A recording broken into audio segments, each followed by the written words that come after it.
Hello students, welcome to my channel. I am Rashmi, your maths teacher. तो miscellaneous exercise का question number अब solve करते हैं 6। तो सारे क्वेश्चंस बहुत सिंपल है बट थोड़े से डिफरेंट तरीके से आपको यहाँ पे पूछे गए हैं, लेकिन कंसेप्ट आपके क्लियर है तो आप इजीली इनको सॉल्व कर लोगे। तो क्वेश्चन नंबर 6 यहाँ पे क्या कह रहा है, find the values of X Y Z if the matrix A satisfies the equation A transpose A equal to identity matrix. तो ये आपको यहाँ पे कह रहा है कि ये जो ए मैट्रिक्स आपकी दी हुई है वो इस इक्वेशन को सेटिस्फाई करती मतलब आप ए ट्रांसपोज और ए की वैल्यू यहाँ पे रख दो। ए ट्रांसपोज की वैल्यू यहाँ से आ जाएगी, ए की वैल्यू आपको दी हुई है तो एक और ए दिया हो तो ए ट्रांसपोज निकाला तो हमें आता है, दोनों को पुट करेंगे सॉल्व करेंगे तो वो आइडेंटिटी मैट्रिक्स के इक्वल आता है। तब आपको यहाँ पे एक्स वाई जेड की वैल्यू निकालनी है। तो इसी तरह के क्वेश्चंस हम क्लास 10 में भी कर चुके हैं पेयर ऑफ लीनियर इक्वेशंस में, जहां पे आपको इक्वेशंस के अंदर कुछ ए बी वेरिएबल दिए हुए होते थे और एक्स वाई की वैल्यू में गिवन होती थी, उसको पुट करके और हम ए बी की वैल्यू निकालते थे। बिल्कुल उसी तरीका है। तो सिंपल क्वेश्चन है, बस अब आपको यहाँ पे ए ट्रांसपोज इसकी हेल्प लेकर के और हमें एक्स वाई जेड की वैल्यू निकालनी है। ठीक है, तो गिवन लिख लिया और जो हमें फाइंड करना वो लिख दिया। तो ए ट्रांसपोज हम यहीं पे निकालते क्योंकि ए की वैल्यू तो हमें यहाँ पे पता है। ए ट्रांसपोज का मतलब यहाँ पे क्या होता है कि रो को कॉलम में चेंज कर दो। जैसे ये हमारी फर्स्ट रो जो है उसको फर्स्ट कॉलम में चेंज कर दो, ये आपकी जो सेकंड रो है उसको सेकंड कॉलम में, ये third row third column, first आपकी ये कॉलम है इसको फर्स्ट रो में चेंज कर दो। मतलब कैसे भी कर दो, चाहे ऐसे आप रो को लेकर के भी ऐसे कर सकते हो, इस रो को लेकर के भी सेकंड बना सकते हो, इस रो को लेकर के भी आप थर्ड कॉलम यहाँ पे बना सकते हो। तो रो को कॉलम में लिखना है या कॉलम को रो में लिखना है, हमारा यहाँ पे क्या होता है, ट्रांसपोज होता है। तो ये मैं कॉलम को चेंज कर देती हूँ, 0x(x) है तो ये 0x(x) यहाँ पे क्या बन जाएगा, फर्स्ट रो बन जाएगा। फर्स्ट कॉलम आपका फर्स्ट रो बन जाएगा। फिर सेकंड कॉलम आपका यहाँ पे सेकंड रो बन जाएगा, 2y फिर -y। फिर थर्ड कॉलम आपका यहाँ पे क्या बन जाएगा, थर्ड रो बन जाएगा। तो ये हमने यहाँ पे ए ट्रांसपोज निकाल दिया। बस अब इन दोनों की वैल्यू यहाँ पे रखते हैं, जो हमारा सॉल्यूशन आएगा उसके अकॉर्डिंग हम यहाँ पे आइडेंटिटी मैट्रिक्स लिखेंगे। अभी नहीं लिख रहे हैं क्योंकि हमें इसको सॉल्व करना है, उसके अकॉर्डिंग हम यहाँ पे लिखेंगे।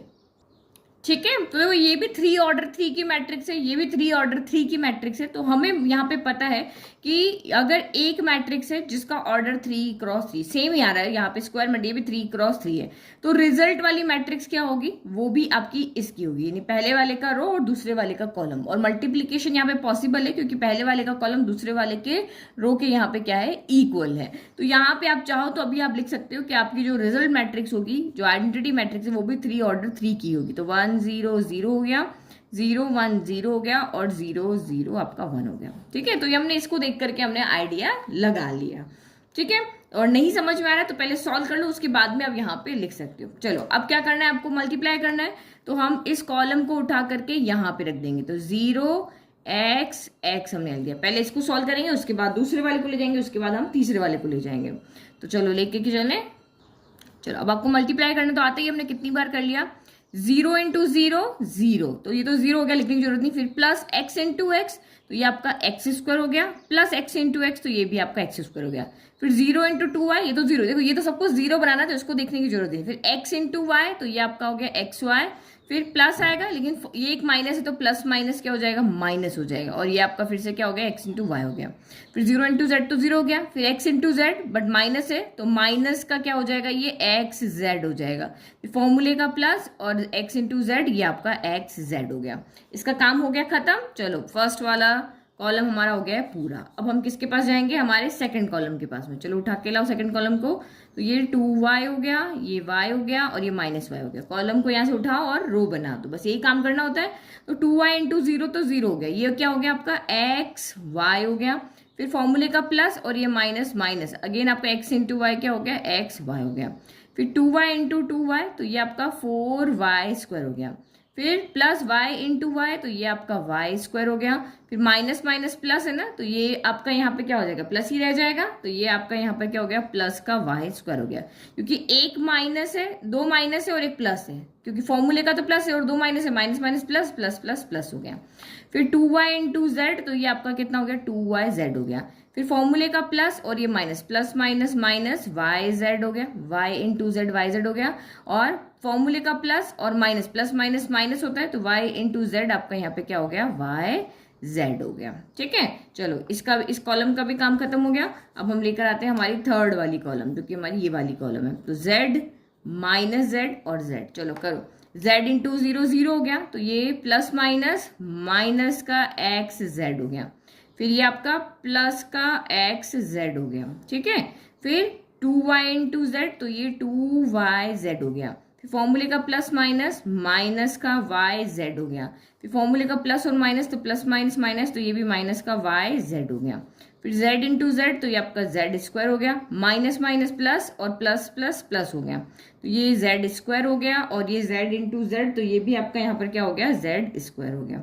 और राइट में तो जो हमारा चल रहा है वो चल ही रहा है, 1 0 0 0 1 0 0 0 1 हो गया, ठीक है। चलो अब इसको सॉल्व कर लेते हैं। तो देखो यहाँ पे लेफ्ट में यहाँ पे क्या हो रहा है, एक्स स्क्वायर कितनी बार आ रहे हैं, 2 बार आ रहे हैं, तो इसका मतलब ये 2x स्क्वायर हो गया।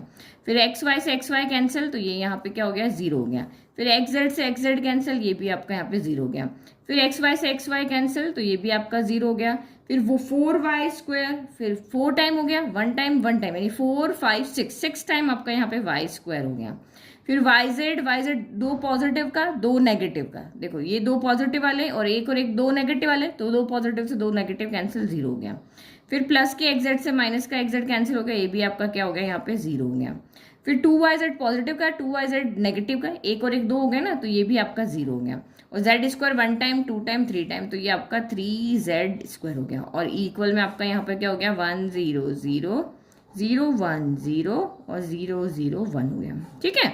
चलो अब हमारा यहाँ पे क्या, हमें एक्स वाई जेड की वैल्यू निकालनी है। दो मैट्रिक्स आपस में इक्वल है, दैट मीन्स यहाँ पे इक्वलिटी ऑफ मैट्रिसेस लग जाएगा, ठीक है। दो मैट्रिक्स आपस में इक्वल है और हमें एक्स वाई जेड की वैल्यू निकालनी है। तो दो मैट्रिक्स आपस में इक्वल कब होती है, जब पहला एलिमेंट पहले के, दूसरा दूसरे के। तो आप यहाँ पे देखो ये 0 0 तो सब जगह 0 0 के इक्वल है, बस ये 2x स्क्वायर ये 1 है, 6xy स्क्वायर की जगह 1 है, यहाँ 3z स्क्वायर की जगह 1 है। तो हम यहाँ पे बाय इक्वलिटी ऑफ मैट्रिक्स से क्या कर सकते हैं, एलिमेंट्स को इक्वल कर सकते हैं। तो 2x स्क्वायर इक्वल टू आपका यहाँ पर क्या हो गया, 1 हो गया। फिर ये जो 1 2 3 4 5, तो 1 2 3 4 5 फिफ्थ एलिमेंट के इक्वल, तो 6y स्क्वायर इक्वल टू 1 हो गया। और लास्ट एलिमेंट लास्ट के इक्वल यानी कि 3z स्क्वायर इक्वल टू आपका 1 हो गया। चलो सॉल्व करो, एक्स स्क्वायर इक्वल टू क्या हो गया, 1/2 हो गया। तो x की वैल्यू कितनी आ जाएगी, plus minus in root of 1/2 लिखो, या फिर x equal to plus minus 1/√2 लिखो, एक ही बात है। फिर यहाँ पे क्या हो गया, y स्क्वायर इक्वल टू 1/6 हो गया। तो y इक्वल टू क्या हो गया, प्लस माइनस 1/√6 हो गया। फिर z स्क्वायर इक्वल टू आपका 1/3 हो गया। तो z इक्वल टू क्या हो गया, प्लस माइनस 1/√3 हो गया। तो ये रही हमारी यहाँ पर वैल्यूज, ठीक है। तो इजी क्वेश्चन था, बस थोड़ी सी प्रोसेस जो हमारे स्टेप्स थे वो हमें करने में टाइम लगा, बाकी क्वेश्चन बहुत सिंपल है। तो क्वेश्चन नंबर 7 देखते हैं, ये भी हमारा उसी तरह का क्वेश्चन है कि find the value of x. हमें यहाँ पे क्या फाइंड करनी है, एक्स की वैल्यू फाइंड करना है। एक्स कहाँ है, यहाँ पर है। तो दिया हुआ क्या है, 3 मैट्रिक्स आपको यहाँ पे दी हुई, एक ये रही आपकी, दूसरी ये रही और तीसरी ये रही। और इक्वल में 0 नहीं होगा, मैट्रिक्स के इक्वल में हमेशा मैट्रिक्स ही होती है। तो इसका मतलब आपका यहाँ पे क्या है कि वो 0 मैट्रिक्स है। अब वो मैट्रिक्स आपकी 2 यहाँ पे 1 ऑर्डर की भी हो सकती है, ये मैट्रिक्स आपके यहाँ पे 2 ऑर्डर की भी हो सकती है, और ये मैट्रिक्स आपकी यहाँ पर 3 ऑर्डर की भी हो सकती है। तो ये कैसे डिसाइड होगा, तो ये हमें तब डिसाइड होगा कि ये वाली होगी राइट में, ये होगी या ये होगी, जब हम इनको मल्टीप्लाई कर लेंगे, जब हम इनको सॉल्व कर लेंगे, उसके बाद हमें पता चलेगा कि यहाँ पे क्या है। और अदरवाइज आप यहाँ पे, क्योंकि 3 मैट्रिक्स है तो उससे अभी हम आइडिया नहीं लगा सकते कि यहाँ पे क्या होगा। 2 में तो फिर भी हम आइडिया लगा सकते थे, जैसे हमने 6th वाले क्वेश्चन में यहाँ पे सॉल्व किया था। तो हम 1 बाय 1 सॉल्व करते हैं। तो ये 3 मैट्रिक्स है, एक ए है, एक बी ले लेते हैं, एक सी ले लेते हैं। तो अब आप चाहो तो पहले इन दोनों को मल्टीप्लाई करो, यानी ए बी कर लो, चाहो तो बी सी कर लो। इस तरह से हमें मल्टीप्लाई करना है ना, ये नहीं कि ए को सी से कर दोगे, या तो आप पहले ए बी का मल्टीप्लाई कर लो, या चाहो तो आप यहाँ पे बी सी का मल्टीप्लाई कर लो। तो मैं यहाँ पे क्या करती हूँ, पहले इन दोनों का यहाँ पे प्रोडक्ट निकाल लेते हैं, जो फिर रिजल्ट वाली मैट्रिक्स आएगी, फिर उससे इसको मल्टीप्लाई कर लेंगे, फिर वही इक्वलिटी ऑफ मैट्रिक्स करके हम यहाँ पे एक्स की वैल्यू निकाल लेंगे। तो चलो मल्टीप्लाई करो, हम पहले इसको उठा करके इधर लेकर जाएंगे, तो 1 2 1, ये हमारा कॉलम उठ के इधर आ गया। तो ये आपका यहाँ पर क्या हो गया, 1 2 1 हो गया। तो चलो फिर सॉल्व करो, यहाँ पे क्या हो जाएगा, 1 1 जा 1 हो गया, प्लस 2 2 जा 4 हो गया, प्लस 1 1 जा 1 हो गया, ठीक है। अब इसका टर्न हो गया, अब यहाँ से कौन आएगा, तो दूसरा कॉलम उठ करके आएगा, ठीक है। नीचे तो कुछ है ही नहीं इसके, तो यहाँ पे कोई एलिमेंट आएंगे नहीं। अब दूसरा यहाँ आएगा और तीसरा यहाँ आएगा, तो इसको मल्टीप्लाई करो, तो ये आपका यहाँ पे क्या 2 0 0, तो ये आपको सामने ही दिख रहा है, 2 1 जा 2 ही आ रहा है। 2 प्लस 0 प्लस 0 आ रहा है, देखो 2 1 जा 2 हो गया, 0 इंटू 2 0, 0 इंटू 1 0। फिर उसके बाद यहाँ पे कौन आएगा, तो तीसरा कॉलम उठकर आएगा, तो ये आपका हो गया 0 1 2, 0 1 2 आ गया। तो करो इसको भी सॉल्व, 0 1 जा 0 प्लस 2 1 जा 2 प्लस 2 1 जा 2 हो गया, ठीक है। और ये हमारा बच गया, तो 0 2 x हो गया। अगर आपको नहीं समझ में आ रहा है ना, तो आप यहाँ पे देखो ये मैट्रिक्स कौन से ऑर्डर की है, इसमें रो कितना है, 1 है, कॉलम कितने हैं, तो 1 2 3 कॉलम है। ये मैट्रिक्स आपकी 3 क्रॉस 3 की है, ठीक है। तो मल्टीप्लीकेशन पॉसिबल है क्योंकि पहले वाले का कॉलम दूसरे वाले के रो के यहाँ पे इक्वल है, ठीक है। और रिजल्ट मैट्रिक्स क्या बनेगी, तो 1 क्रॉस 3 की बनेगी, पहले वाले का रो दूसरे वाले का कॉलम, तो ये 1 क्रॉस 3 की तो बनी है, 1 इसमें रो है और 3 इसमें कॉलम है ना। तो इस तरह से आप आइडिया यहाँ पे लगा सकते हो, ठीक है। अब ये 1 क्रॉस, अभी आपकी 1 क्रॉस क्या बनी है, 1 क्रॉस 3 की बनी है, और ये क्या है, इसमें 3 तो रो है और 1 आपका कॉलम है, तो जो रिजल्ट मैट्रिक्स बनेगी वो 1 क्रॉस 1 की बनेगी।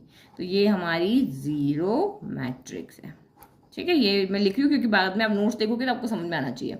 तो एक बार इसको सॉल्व कर ले, 4 5 6, तो ये आपका 6 हो गया, 2 प्लस 0 प्लस 0, और यहाँ पे कॉमा लगा दिया, 2 हो गया, और ये आपका यहाँ पे 4 हो गया, और इसको ये आपका 0 2 x हो गया, ठीक है। अब अगर हम चाहें तो यहाँ पे मैट्रिक्स लिख सकते हैं, क्योंकि हमें पता चल रहा है कि 1 क्रॉस 1 यानी कि ये वाली मैट्रिक्स जो है वो आपकी इक्वल में आएगी, ठीक है। ये आपका 0, एक ही एलिमेंट इसमें रहेगा क्योंकि ये 1 क्रॉस 1 ऑर्डर की आएगी। ये हमने यहाँ से देख करके आइडिया लगा लिया। चलो अब इसको सॉल्व करो, तो ये आपको पता ही है कि पूरा का पूरा कॉलम उठ के यहाँ पर आ जाता है, और उसके बाद हम सॉल्व करते हैं। तो 0 इंटू 6 0 हो गया, 2 2 जा 4 हो गया, और ये आपका यहाँ पर क्या हो गया, 4x हो गया, इक्वल टू आपका यहाँ पे 0 है, ठीक है। ये मैट्रिक्स है आपकी, ये क्या है, एक 1 ऑर्डर की, ऑर्डर 1 मैट्रिक्स, ऑर्डर 1 की 0 मैट्रिक्स। ये कौन सी मैट्रिक्स है, 0, ठीक है। चलो इसको सॉल्व करो, 4 प्लस 4x इक्वल टू आपका यहाँ पे क्या हो गया, 0 हो गया। चलो अब दोनों मैट्रिक्स इक्वल है, हमें x की वैल्यू निकालनी, तो हम इक्वेशन की फॉर्म में ही वैल्यू निकाल सकते हैं। तो हम यहाँ पे क्या करते हैं, बाय इक्वलिटी ऑफ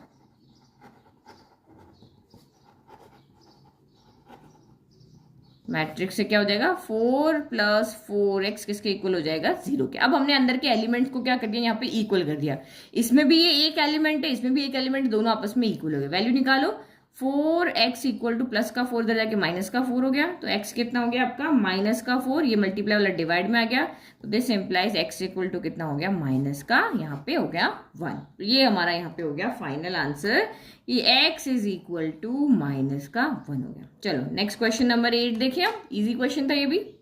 चलो क्वेश्चन नंबर 8 देखते हैं। तो ये तो हमारे लिए कुछ नया नहीं है, ऐसे क्वेश्चन तो हमने बहुत सारे किए हैं हमारी एक्सरसाइज के अंदर, चैप्टर 3 की एक्सरसाइज के अंदर किए ना, कि ए आपको गिवन है और आपको इस तरह से एक इक्वेशन दी होती है, उसकी वैल्यू आपको यहाँ पे क्या करनी होती है, निकालनी होती है। तो बस यहाँ पे हमें करना क्या है, ए स्क्वायर यहाँ से कैलकुलेट करना है, 5a कैलकुलेट करना है, 7i, तो i यहाँ पर क्या आएगा, ये जिस ऑर्डर की मैट्रिक्स है तो i भी उसी ऑर्डर की मैट्रिक्स होगी। तो ये 2 क्रॉस 2 की है, तो ये भी 2 क्रॉस 2 की, 1 0 0 1 हो जाएगा। तो 1 बाय 1 हम कैलकुलेट करते हैं, फिर यहाँ पे वैल्यू पुट करके उसको सॉल्व कर लेते हैं, ठीक है। सॉल्व करके फिर अगेन ये आपका क्या है, इक्वल में 0 है, तो मैट्रिक्स के अंदर ये कभी 0 नहीं होता है, ये आपका क्या है, यहाँ पे 0 मैट्रिक्स है। तो हमें यहाँ पे शो करना है कि लेफ्ट के अंदर वैल्यू पुट करके जब हम सॉल्व करेंगे तो हमें बताना है कि लेफ्ट जो है वो सॉल्यूशन 0 मैट्रिक्स आ रहा है, वो कौन सी ऑर्डर का आ रहा है, वो हमारी वैसे तो 2 क्रॉस 2 है, तो 2 क्रॉस 2 ऑर्डर का ही हमारे पास आएगा।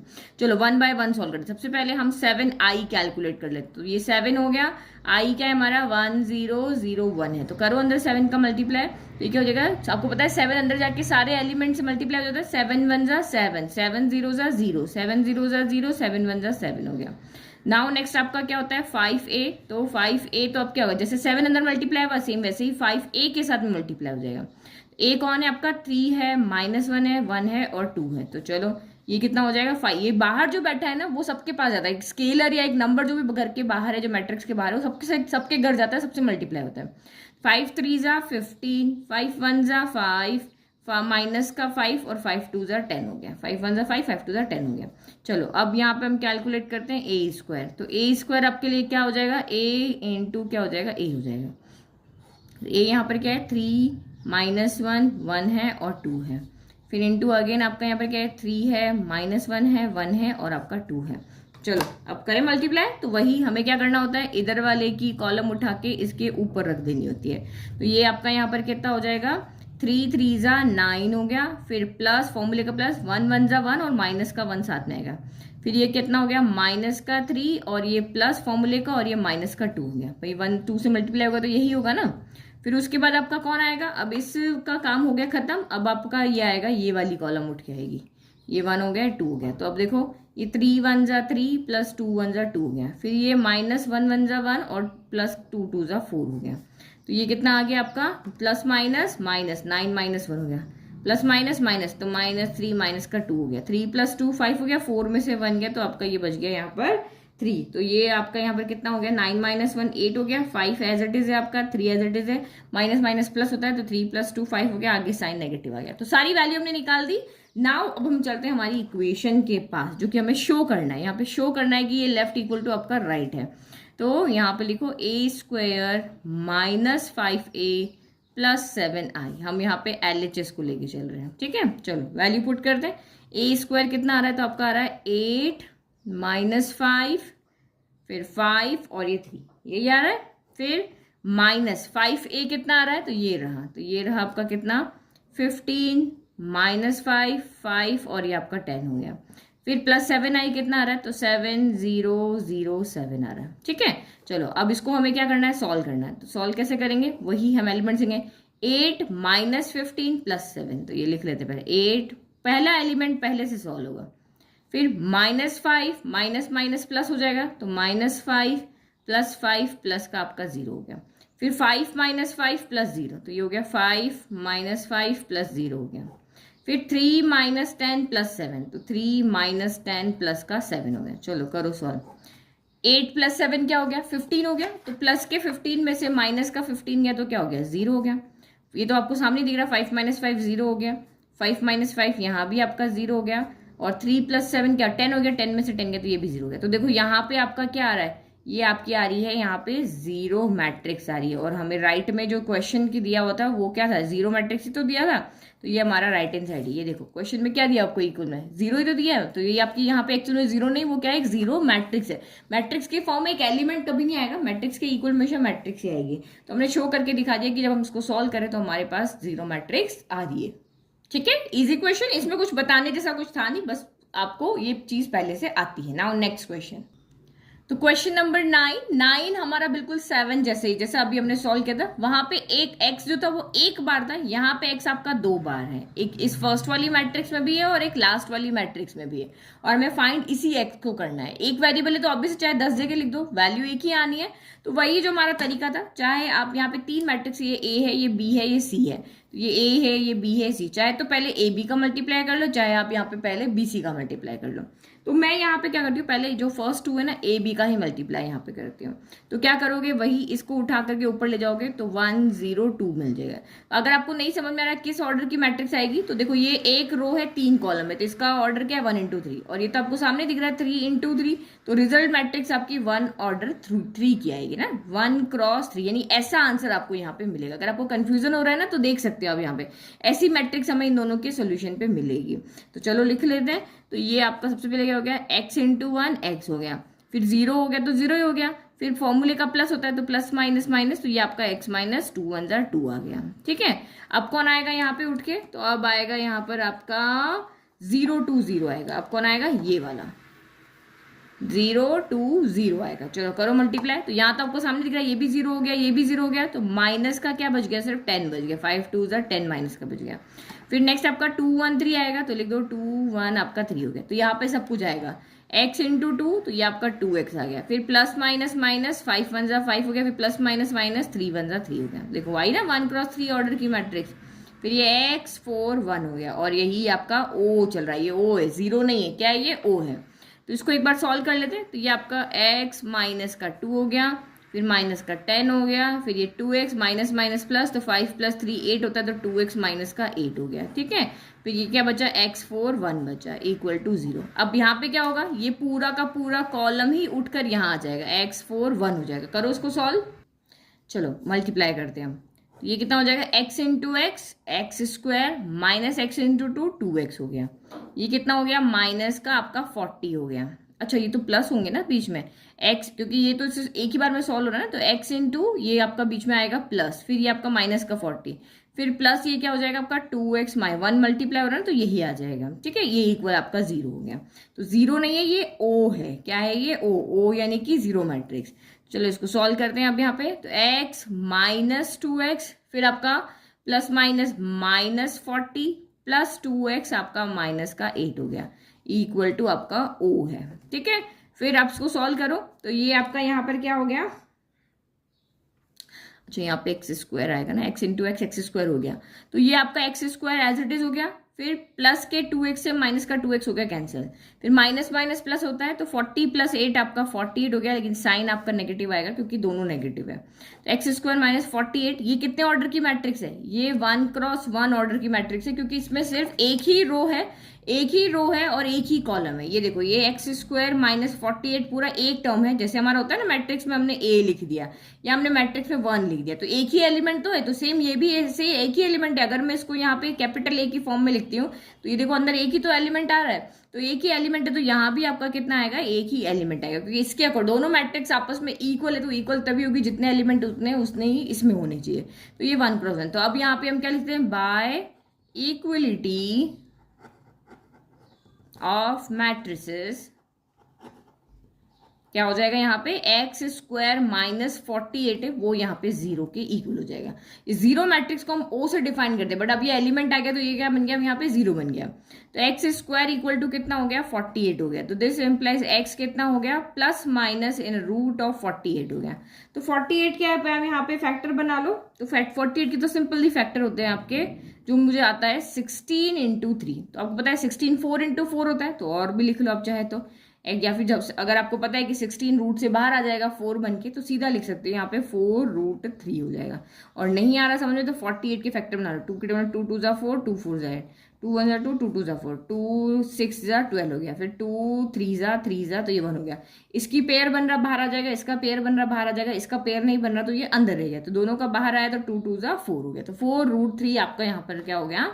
एक्स हो गया, ठीक है। तो ये हमारी यहाँ पर आ गई है एक्स की वैल्यू। नाउ क्वेश्चन नंबर 10 देखो, बहुत बहुत बहुत इजी क्वेश्चन है। कभी भी इस तरह के वर्ड प्रॉब्लम को देख के घबराना नहीं है। मैट्रिक्स को भी हम वैसे ही सॉल्व करते हैं, वैसे ही ऐड करते हैं, सब्ट्रैक्ट करते हैं, बस इसको हमें मैट्रिक्स फॉर्म में सॉल्व करना है। तो बहुत ईजी है। इस तरह के क्वेश्चन एग्जाम में आते हैं तो आप बिल्कुल भी मत परेशान होना, आप इजीली इसको सॉल्व कर लो। बस क्वेश्चन अच्छे से समझो। जो मैथड हम सिंपल क्वेश्चंस में लगाते हैं वही मैथड यहाँ पे लगाएंगे, बस मैट्रिक्स की फॉर्म में लगाएंगे। A manufacturer produces 3 products XYZ which he sells in 2 markets. तो एक मैन्युफैक्चरिंग कंपनी है, वो 3 प्रोडक्ट्स बना रही है और उसको 2 मार्केट्स में सेल कर रही है। मान लो कि वो एक पेन बना रही है, पेंसिल बना रही है, इरेजर बना रही है, ठीक है। अब पेन पेंसिल इरेजर को वो वहां पे 2 मार्केट्स में सेल कर दिए।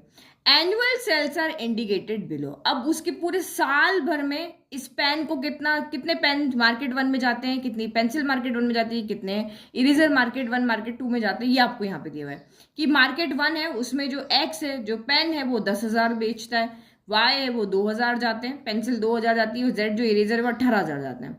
फिर सेकंड मैं एग्जांपल ले रही हूँ ना ताकि आपको अच्छे समझ में आए। सेकंड जो मार्केट है कोई दूसरी, मान लो कि ये उसका यूपी का मार्केट है, ये मान लो दिल्ली का मार्केट है। दिल्ली के मार्केट में जो पेन है वो 6,000 ही जाते हैं, पेंसिल 20,000 जाती है, इरेजर आपके 8,000 जाते हैं। तो ऐसे उसकी सेल्स है, एक इतना इतना प्रोडक्ट वो मार्केट 1 मार्केट 2 में देता है। अब ए यहाँ पे क्वेश्चन का फर्स्ट पार्ट क्या कह रहा है? If unit sale prices of X Y and Z are 2.5 रुपया, 1.5 रुपया, 1 रुपया। यूनिट सेल मतलब एक पेंसिल का जो कॉस्ट है वो 2.5 रुपया है, एक इरेजर का जो कॉस्ट है वो 1 रुपया है, और एक पेन का 2.5 रुपया, एक पेंसिल का 1.5 रुपया और एक इरेजर का 1 रुपया। नहीं, एक्स वाई जेड का है, एक्स का ये रेट है, वाई का ये रेट है और जेड का ये रेट है respectively. Find the total revenue in each market with the help of matrix algebra. अब देखो ये आपको मैट्रिक्स से सॉल्व करने के लिए कह रहे हैं, लेकिन अगर सिंपली हमें क्या होता तो क्या करते हैं हम? भाई हमें पता है कि टोटल कितनी पेंसिल बेची? 10,000। टोटल कितने पेन बेचे उसने? एक्स कितने बेचे? टोटल 10,000 बेचे। एक पेन का रेट कितना है? 2.5 रुपया। तो ये मल्टीप्लाई किया और हमारे पास आ जाएगा। सेम ये 2,000 है, 2,000 को यहाँ पे वाई हमारे प्रोडक्ट कितने? 2,000 है, 2,000 की रेट, एक की रेट कितनी? 1.5 रुपया। इसको मल्टीप्लाई करेंगे हमारे पास रेवेन्यू आ जाएगा। फिर जेड है, जेड कितने हैं इसने बेचे? इसने 18,000। तो 18,000 को जब हम 1 से मल्टीप्लाई करेंगे तो हमारे पास टोटल रेवेन्यू आ जाएगा। तीनों को हम यहाँ पे ऐड कर देंगे और हमारे पास टोटल रेवेन्यू मार्केट 1 का आ जाएगा। यही करना है ना क्वेश्चन। तो ये एक्चुअल में यहाँ पे हम कर क्या रहे? ये हमारे क्या है? प्रोडक्ट है। क्या है? हमारे प्रोडक्ट है, प्रोडक्ट को हम यहाँ पे क्या कर रहे हैं, रेट से मल्टीप्लाई कर रहे हैं, ईच की जो रेट है उसे मल्टीप्लाई कर रहे हैं और हमें यहाँ पे क्या मिल रहा है, रेवेन्यू मिल रहा है। यही हम काम कर रहे हैं। तो ये जो आप यहाँ पे सिंपल वे में कर रहे हो, बस इसको मैट्रिक्स फॉर्म में लिखना है। तो मैट्रिक्स फॉर्म में कैसे, तो देखो यही वाला फॉर्मूला हम यहाँ पे लेते हैं कि जो भी आपने प्रोडक्ट बनाए हैं उस प्रोडक्ट को हर एक की रेट कितनी है, तो यहाँ पे आप लिख दो यूनिट सेल प्राइस लिख दो, जो आपको क्वेश्चन में गिवन है यूनिट सेल प्राइस लिख दो, या ईच प्रोडक्ट प्राइस लिख दो। तो क्वेश्चन में आपको यूनिट सेल प्राइस लिख दिया, इक्वल टू आपका यहाँ पर क्या हो गया, रेवेन्यू हो गया। ठीक है, पूरे साल का रेवेन्यू हो गया। तो अब इसको मैट्रिक्स की फॉर्म में लिखो बस। प्रोडक्ट कौन कौन से हैं, तो 3 प्रोडक्ट है हमारे यहाँ पे ना, एक्स वाई जेड है। तो इसने एक्स को कितना बेचा, 10,000 बेचा, तो यहाँ पे लिख लो। ठीक है, तो मार्केट 1 मार्केट 2 दोनों का लिखेंगे। तो मार्केट 1 में इसने पहला जो प्रोडक्ट बेचा वो कितना था, तो 10,000, तो उसने एक्स बेचे। फिर 2,000 उसने क्या बेचे, वाई बेचे, और 18,000 उसने प्रोडक्ट जेड बेचा। फिर सेम यहाँ पे प्रोडक्ट 6,000, ये टोटल हमारे प्रोडक्ट ही तो है, ये नंबर ऑफ प्रोडक्ट है जो उसने सेल किया। फिर ये 20,000 हो गया और ये आपका 8,000 हो गया। तो ये मैंने मार्केट 1 का कैलकुलेट किया, ये मार्केट 1 मार्केट 2 का मिक्स साथ कर रहे हैं। फिर यूनिट सेल प्राइस यहाँ पे लिख लो। तो यूनिट सेल प्राइस अब आपको सोचना होगा कि हम इसको वर्टिकल फॉर्म में लिखेंगे या हॉरिजॉन्टल फॉर्म में लिखेंगे। तो यहाँ पे देखो समझ के आप इसको लिखना, वरना गड़बड़ हो जाएगा। क्योंकि मल्टीप्लिकेशन में आप यहाँ पे देखते हो कि हमारा फर्स्ट वाले का जो कॉलम है वो सेकंड वाले के रो के इक्वल होना चाहिए। तो ये जो मैट्रिक्स है इसका हमारा ऑर्डर क्या है, ये वाली क्या है, इसमें 2 तो रो है और यहाँ पे 3 कॉलम है। तो ये 3 है, तो यहाँ पे भी आपका क्या होना चाहिए, 3 होना चाहिए। जब ये इसके इक्वल होगा तभी तो यहाँ पे मल्टीप्लिकेशन पॉसिबल है। तो ये 3 होना चाहिए। हमें ये पता है ना कि ये पहले वाले का कॉलम दूसरे वाले के रो के क्या होना चाहिए, इक्वल होना चाहिए। तो इसका मतलब ये 3 इंटू क्या हो जाएगा हमारा, यहाँ पर 1 होगा। 1 क्यों होगा, क्योंकि हमारे पास यहाँ पे क्या है, हम लिख क्या रहे, यूनिट सेल प्राइस है, 3 प्राइस हम यहाँ पे लिख रहे हैं। तो ये 3 है, तो इसका मतलब ये आपके यहाँ पे क्या हो रही है, 3 रो बन रही है, एक रो ये, एक रो ये, एक रो ये। तो कॉलम तो एक ही बना ना भाई, 3 वैल्यू है तो कॉलम तो एक ही बनेगा। तो ये आपका पहला क्या हो गया, 2.50, ये रो 1 हो गई, ये 1.50, ये रो 2 हो गई, और ये 1.00 ये आपकी रो 3 हो गई। अब ये 3 हमारे पास 3 ही वैल्यू है। अगर मैंने इसको तीनों को यहाँ पे एक कॉलम में लिखा है और तो रो 3 रो में लिखा तो कॉलम तो एक ही हुई मेरी, है ना। तो आपकी रिजल्ट मैट्रिक्स क्या बनेगी, 2 इंटू 1। ये वाली मैट्रिक्स क्या बनेगी, 2 इंटू 1। यानी रेवेन्यू जो मिलेगा यहाँ पे 2 बार मिलेगा। मैं एक मार्केट 1 का रेवेन्यू मिलेगा, एक मार्केट 2 का मिलेगा। इस तरह से आपको सोच समझ के बस यहाँ पे मैट्रिक्स में वैल्यू रखनी कि यहाँ पे आपको क्या करना है ना। चलो अब आप यहाँ पे मल्टीप्लाई करो, तो ये आपका पूरा का पूरा कॉलम उठ करके यहाँ आ जाएगा, 2.50 हो जाएगा, ये 1.50 हो जाएगा, और ये 1.00। तो इसको सॉल्व करो, ये हमने सॉल्व किया। तो ये आपका कितना हो जाएगा, 10,000 इंटू 2.50। तो कितना हो जाएगा, देखो 1 से मल्टीप्लाई करोगे तो ये आपका 250 हो गया, और ये डेसिमल है तो 2 0 से 2 0 कट जाएंगे। यहाँ पे डेसिमल है तो यहाँ पे देखो इस तरह से, देखो एक मिनट, देखो इधर मल्टीप्लाई करते हैं, 2.50 इंटू आपका क्या हो गया, 10,000 हो गया। तो डेसिमल हट गया तो नीचे क्या आ जाएगा, 2 0, 2 0 से 2 0 कैंसिल, 250 इंटू 1 क्या हो गया, 250 हो गया, और 2 0 यानी 25,000 यहाँ पे हो गया। तो ये हमने यहाँ पे लिख दिया 25,000। ठीक है, अब थोड़ा सा वर्बली करते हैं। फिर ये 15 इंटू 2 कितना हो गया आपका, 30 हो गया। ये 15 है ना, 15 इंटू 2 कितना हो गया, 30 हो गया। और 4 0, 4 में से डेसिमल के बाद 2 है तो 2 0 कट जाएंगे। तो ये आपका यहाँ पर सिर्फ 3,000 हो गया। और ये तो आपको समझ, 2 0 से ये 2 0 कट गए, 180, और आपका यहाँ पे क्या हो जाएगा, 1 से रुपीज से मल्टीप्लाई होगा तो ये आपका 18 हो गया। 18 इंटू 1 18 हो गया, और 1 2 3 4 5 0 है, तो ये 2 कट गए, तो आपके यहाँ पे कितने बच गए, यहाँ पे 1800 हो गया। नहीं, ये तो 18,000 ही होगा ना, क्योंकि 1 रुपीज ही तो है, तो 1 से मल्टीप्लाई करेंगे तो ये 18 आपका 1000 ही रहेगा, है ना, यही रहेगा। चलो नेक्स्ट अगेन यहाँ पे करो, तो ये 25 इंटू 6 कितना हो जाता है, 25 इंटू 6 आपका हो जाएगा 150। तो ये यहाँ पे देखो कैलकुलेशन में यहाँ गड़बड़ मत करना, तो हम यहाँ पे लिख लेते हैं, चलो गड़बड़ ना करें, है ना। तो ये 6,000 हो गया, ये आपका कैंसिल हुआ, नीचे 2 0 हो गया, 2 0 से 2 0 कैंसिल। तो 25 इंटू 60 क्या होता है, 150, और ये 2 0 यहाँ पे बच गए। तो ये कितना हो गया आपका, 15,000 हो गया। तो चलो इनके बीच में प्लस का साइन आएगा, है ना। तो ये आपका हो गया 15,000 हो गया। फिर प्लस 15 इंटू 2, तो ये आपका हो गया 30, और कितना हो गया, 1 2 3 4 5 0। तो 1 2 3 4 5, इसमें 2 कैंसिल हो गए, तो ये कितना हो गया आपका 30,000 हो गया। तो ये हो गया 30,000 हो गया। फिर प्लस ये 8,000 इंटू 1, तो ये आपका 8,000 ही रहेगा। ठीक है, तो ये आपका यहाँ पे अभी हमें मैट्रिक्स यहाँ पर मिलेगी, जो सोल्यूशन आएगा ना वही है। ठीक है, तो ये तो रेवेन्यू हम निकाल रहे हैं, इधर मैंने लिख करके आपको ऐसे ही बताया, बट ये आपको लिखना नहीं है, आपको सिर्फ ये लेफ्ट को सॉल्व कर देना, जो आंसर आएगा वो इस तरह से आएगा। तो अब इसको सॉल्व करो, तो ये आपका कितना आ गया, 25,000 + 3 28 हो गया, और 28 + 18 8 + 18 तो 6 हो गया, 46 हो गया, तो ये आपका हो गया 46,000 हो गया। ठीक है, फिर ये 58 + 3 कितना हो गया, 11, और 15 और 11 आपका यहाँ पर कितना हो गया, तो नहीं ये तो 8,000 है, इसको अलग रखेंगे, इन दोनों को ऐड करो, 30,000 + 15,000 45 हो गया, 45 + 8 आपका यहाँ पर क्या हो गया, तो 53,000 हो गया। तो ये आपका मार्केट 1 का आया, और ये आपका मार्केट 2 का रेवेन्यू आया, है ना। ये मार्केट 1 से उसको टोटल ये तीनों चीजें बेचने पर, इतने प्रोडक्ट बेचने पर उसको 46,000 मिलेंगे, और मार्केट 2 से उसको टोटल 53,000 मिलेंगे। नाउ नेक्स्ट क्वेश्चन देखो, if the unit cost of the above 3 combinations are 2 rupees, 1 rupees and 50 paisa respectively, find the gross profit. तो ये आपको यहाँ पे कह रहा है, अभी देखो इसने क्या कहा कि ये जो XYZ हमारे पास प्रोडक्ट थे, उसने इस तरह से प्रोडक्ट भी, देखो X जो प्रोडक्ट था उसने टोटल यहाँ पे 10,000 बेचे, मार्केट बना, अभी हम एक मार्केट की बात करते हैं, ठीक है। और यहाँ पे उसकी सेल प्राइस है, हमारे पास जब भी कोई चीज आती है तो हम ये देखते हैं ना भाई, प्रॉफिट लॉस कैसे निकालते हैं कि कॉस्ट प्राइस मुझे कितने में पड़ा और मैंने कितने में सेल किया। तो जब इसने कॉस्ट प्राइस लगाई थी वो तो 2.5 रुपया लगाई थी, इस एक्स की एक प्रोडक्ट की रेट कितनी, एक पेन की रेट 2.5 रुपीज थी। लेकिन जब इसने मैन्युफैक्चरिंग की थी, जब इसने खुद वो प्रोडक्ट यहाँ पे बनाया था, तो उसको कॉस्ट पड़ा था 2 रुपए में, है ना। तो उसको प्रॉफिट ही हुआ है ऑब्वियस कि इसने 2 रुपए में तो चीज बनाई और 2.5 रुपए में उसको बेच दी, और टोटल 10,000 चीज प्रोडक्ट यहाँ पे बेचे हैं। तो यहाँ पे तो आपको सामने दिख रहा है कि यहाँ पे उसको क्या हो रहा है, प्रॉफिट हो रहा है। फिर आपको सेकंड वाला जो वाई है, उसने 1.5 रुपए में बनाई थी लेकिन उसने बेची 1 रुपए में, तो यहाँ पे तो उसको लॉस हो गया।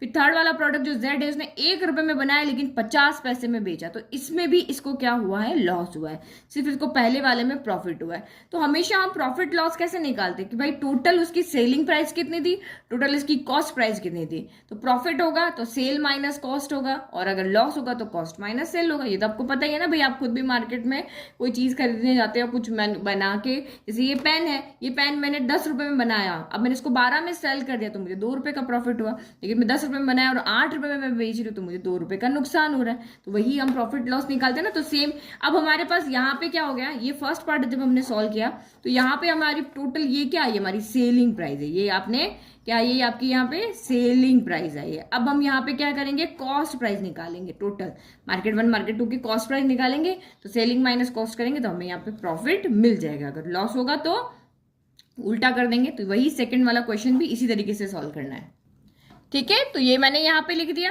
कि वही product into cost price equal to total cost price आ जाएगा। तो प्रोडक्ट तो आपके वही थे जो शुरू में थे। अब ये 2 रुपीज है तो मैंने 0.00 हटा दिया, कंफ्यूजन नहीं, ये 1 रुपीज है तो हटा दिया। अब 50 पैसा है तो ये याद रखना पैसे नहीं लिखेंगे, ये रुपीज में, तो हम इसको पैसे में बदलेंगे। तो 50 पैसा को हम यहाँ पे क्या लिखेंगे, 0.50 रुपीज करके लिखेंगे, ठीक है। चलो अब करो मल्टीप्लाई, अगेन आपका यही का पूरा। अब ये तो समझाने की जरूरत नहीं है ना, ये तो ऊपर समझा दिया कि इसको इस तरह पे हम कॉलम फॉर्म में क्यों लिख रहे हैं।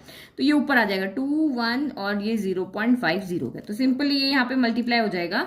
तो ये आपका यहाँ पर क्या हो जाएगा, 10,000 इंटू 2, तो ये आपका हो गया 20,000, 2,000 इंटू 1 तो ये हो गया 2,000 हो गया। और ये 18,000 को 50 पैसे से मल्टीप्लाई करेंगे तो ये आधे हो जाएंगे, तो ये आपका यहाँ पे 9,000 ही रह जाएगा, 9,000 रह जाएगा। फिर 6 इंटू 2 तो ये आपका 12,000 हो गया। फिर 20,000 इंटू 1 तो ये आपका 20,000 हो गया, और ये 8,000 का भी आधा यानी 4,000 हो गया। तो इसको सॉल्व करो तो ये हमारी कॉस्ट प्राइस आ रही है आपकी 20 + 29, 29 हो गया, 29 इंटू 31 हो गया, 31,000। फिर ये 20 और 12 तो ये 32 और 4 ये आपका 36,000 हो गया, ठीक है। तो ये हमारी यहाँ पर क्या है, ये कॉस्ट प्राइस है, यानी मार्केट 1 में जब उसके अंदर जो भी उसने सामान भेजा तो 31,000 का हुआ था, लेकिन उसने सेल कितने में किया, 46 में, तो प्रॉफिट हो रहा है। और मार्केट 2 में उसका जो सामान था वो उसने जो कॉस्ट, उसको जो कॉस्ट पड़ी थी वो 36,000 की पड़ी थी, लेकिन उसने 53,000 भेजा, तो उसका मतलब उसको यहाँ पर भी क्या हुआ है, प्रॉफिट हुआ है। तो गॉस प्रॉफिट कैसे निकालेंगे, अब यहाँ पे आपको सामने दिया प्रॉफिट हो रहा है, तो सेलिंग प्राइस माइनस क्या हम करेंगे यहाँ पे कॉस्ट प्राइस। तो पीछे कर लेते हैं इसको सॉल्व। ठीक है, तो टोटल सेलिंग प्राइस हमारे मैट्रिक्स फॉर्म में थी और कॉस्ट प्राइस में मैट्रिक्स फॉर्म में, तो आंसर भी आपका यहाँ पे मैट्रिक्स फॉर्म में आएगा। तो 46 में से 31 गया तो 15,000 बचा, भाई पहले में से पहला सॉल्व होगा, दूसरे में से दूसरा। 53 माइनस 36 गया तो ये आपका 17,000 हो गया, और ये आपका यहाँ पर क्या है, प्रॉफिट है, यानी कि मार्केट, ये आपका मार्केट 1 का प्रॉफिट है और ये आपका यहाँ पर मार्केट 2 का प्रॉफिट है। समझ में आ गया? तो देखो कितना इजी क्वेश्चन था, जो हमें आता था हमने वही यहाँ पर किया, कि हमने जो जो फॉर्मूला में आता था भाई कि रेवेन्यू कैसे निकालते, तो प्रोडक्ट को यूनिट सेल प्राइस से मल्टीप्लाई करके रेवेन्यू निकलता है, तो वही हमने यहाँ पे किया, बस मैट्रिक्स फॉर्म में किया है ना। चलो ये सारे क्वेश्चन यहाँ पे हो गए। अब बच्चे हुए क्वेश्चन जो 11, 12, 13, 14, 15 है वो हम नेक्स्ट वीडियो में सॉल्व करेंगे। ओके, आई होप आपको सारे क्वेश्चन समझ में आ रहे हैं। ये जैसे ही चैप्टर अब पूरा होने वाला है, उसके जो नोट्स हैं वो सारे के सारे साइट पे अपने अपलोड कर लूंगी, लिंक डिस्क्रिप्शन में दे दूंगी, वहां से आप कॉपी कर लेना। Thank you.